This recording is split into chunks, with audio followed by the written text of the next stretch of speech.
I'm Emily Hainze. I'm a PhD candidate in the Department of English and Comparative Literature, and I'm a Public Humanities Fellow at the Heyman Center from 2014 to 2015.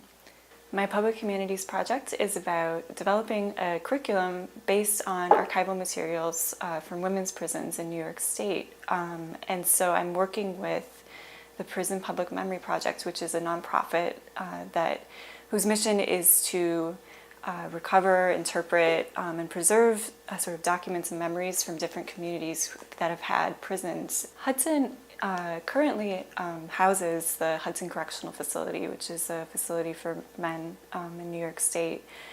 But in the past, it also was home to the New York State Training School for Girls, which was a juvenile facility for young women. And also the House of Refuge for Women, which was actually New York State's first prison for women. And so, the Prison Public Memory Project has really been working to go through the archival sort of institutional records of both of those prisons. One thing we're trying to do is actually arrange some of the archival material according to a theme.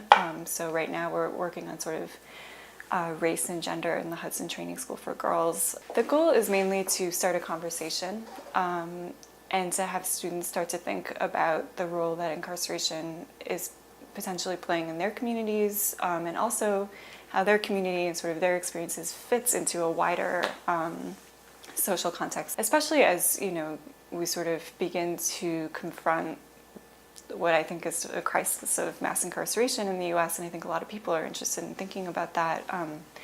I think that giving students this material and helping them sort of learn how to interpret it and talk about it with other people is a good way to start that. And I think it's important, especially for young students, younger people who are going to have to deal with this issue in their lifetimes. I actually initially got interested in doing a public humanities project through my own research, which is on the development of women's incarceration in sort of the early 20th century US. And I was spending a lot of time in the archive just by myself, looking through these sort of case files and institutional records.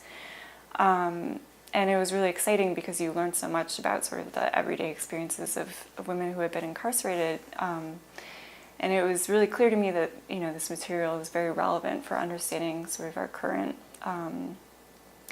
crisis of mass incarceration. One opportunity that has come up as, I've been working on my fellowship is actually to teach a class that has been developed through the Center for Justice. And that class is on the literary humanities, and I'm actually teaching it with a fellow from the Society of Fellows, Dr. Danelle Peralta. And I'm really looking forward to, learning from those students who have been formerly incarcerated, not only about their experiences in the justice system and sort of how they're approaching the classroom setting, but also how they think that we might better spark a conversation about incarceration in the U.S.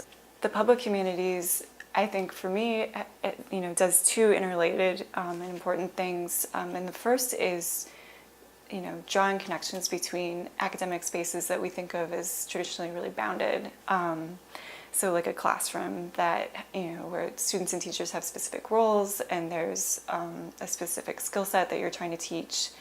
And I think the public humanities allows us to sort of understand how those spaces are actually connected to other institutions, to different audiences, different publics. The second thing that's important about the public humanities is that as you're drawing these connections between these bounded spaces, that we think of as, academic, and then, different public audiences and institutions, that those connections can be a chance to collaborate, to start a conversation, to learn new things on both sides. I have made some really exciting new connections at Columbia through, my time as a fellow, and one of those important connections has been getting to know people involved in the Center for Justice better and getting to know their work better.